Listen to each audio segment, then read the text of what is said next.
Okay, so you just saw my ohuhu markers. After trying them out and making some things with them, I'm rating them a solid 9 out of 10. The pros are the chisel and the brush tip. I would recommend the chisel for slight details or blocky shading. Their chisel tip also gives out the ink evenly, which I absolutely love, but I wouldn't really use them for a full page, though they are great for details. The brush tip's pros as well as the tip. The tip is really good and I find it easier to control, which is why I choose the brush tip over the chisel tip.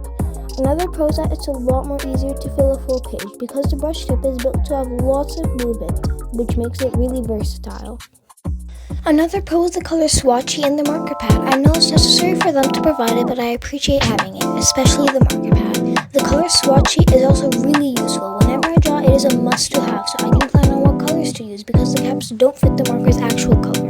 Lastly, the variety is excellent. There are many colors and absolutely no colors that look and color the same. There are no colors that have a higher amount of shades of a specific color, such as red or blue, and it's pretty even and reasonable. Of course, the markers have their cons. First off, the bleeding. You may say that I should just use the marker pad, and well, I used it, but it didn't really help out. I know these are alcohol markers, but the marker pad didn't even prevent any bleed, not even a single bit. My paper is thicker than printer paper, but a slight bit, so it's just probably my issue. No need to worry about it. Secondly, the chunky case. It isn't ideal for traveling. It may not be a big hassle at first, but if you pack a lot, then you'll see what I mean.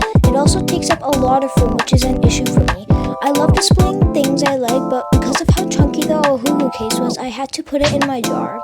Lastly, it smells like really strong. Sometimes I have to I'll walk out of my room for like 2 minutes because of how strong it is. I'm quite sensitive to strong scents, but I'm sure I'll get used to it. I think I would recommend the Honolulu Ohuhu 73 pack to artists who are familiar with ohuhus and are upgrading from a small set to a larger one like this.